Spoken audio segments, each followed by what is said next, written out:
চাচা, বাড়িঘর এত সাজানো কেন? আর হেনা কোথায়? নাইম ভাই, হেনা কোথায়? চাচা হেনা কোথায়?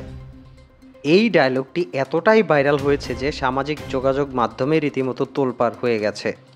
এবং চাচা হেনা কোথায়, সেই হেনার উত্তর মিলেছে টাঙ্গাইলে। হেনা কোথায় আছে সেটি জানা যাবে আজকের ভিডিওতে।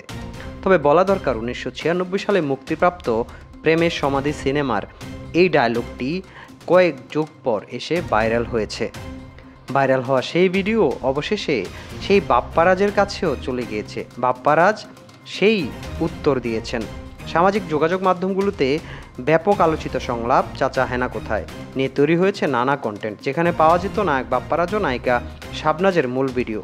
অবশেষে সেই হেনাকে খুঁজে পেলেন বাপ্পারাজ। টাঙ্গাইলে দেখা হলো দুজনের। তারাও সেই ডায়লগ নিয়ে ভিডিও বানিয়ে সোশ্যাল মিডিয়ায় আপলোড করেছেন। অভিনেতা নাইম তার টাঙ্গাইলের সাহেব বাড়িতে এক অনুষ্ঠানের আয়োজন করেছিলেন। সেখানে আমন্ত্রিত অতিথি ছিলেন বাপ্পারাজ সহ আরও অনেকে, যেটা নিয়ে মজার ছলে কন্টেন্ট তৈরি করেছেন নাইম, শাবনাজ ও বাপ্পারাজ।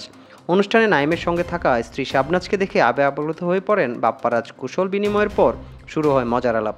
এক পর্যায়ে বাপ্পারাজ নাইমকে জিজ্ঞেস করেন, নাইম ভাই, হেনা কোথায়? মজা করে নাইম বলেন, বাপ্পা তুই অনেক দেরি করে ফেলেছিস, হেনার তো আমার সঙ্গে অনেক আগেই বিয়ে হয়ে গেছে।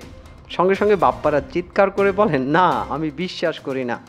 নাইম তখন হেসে বাপ্পারাজের পিঠ চাপড়ান।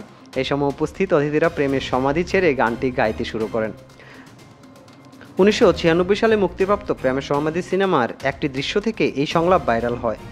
এতে হেনা চরিত্রে অভিনয় করেছিলেন শাবনাজ আর বকুলের ভূমিকায় ছিলেন বাপ্পারাজ। সিনেমাটির নির্মাতা ইফতেখার হাসান।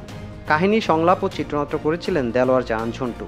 সিনেমার একটি দৃশ্যে বকুল দীর্ঘদিন পর বাড়ি ফিরে প্রেমিকা হেনার বাড়ি সাজানো দেখে জিজ্ঞেস করেন, চাচা হেনা কোথায়? উত্তরে চাচা জানান, হেনাকে তুমি ভুলে যাও, হেনার বিয়ে হয়ে গেছে। তখন বকুল আবেগে বলে ওঠেন, না না, হেনার বিয়ে হতে পারে না, আমি বিশ্বাস করি না, আমি বিশ্বাস করি না। আর সেই ক্লিপটি এত বছর পর এসে ভাইরাল হয়েছে, জানিয়ে সামাজিক যোগাযোগ মাধ্যমে চলছে কন্টেন্ট তৈরি। বিনোদন ডেস্ক, নিউজ প্লাস।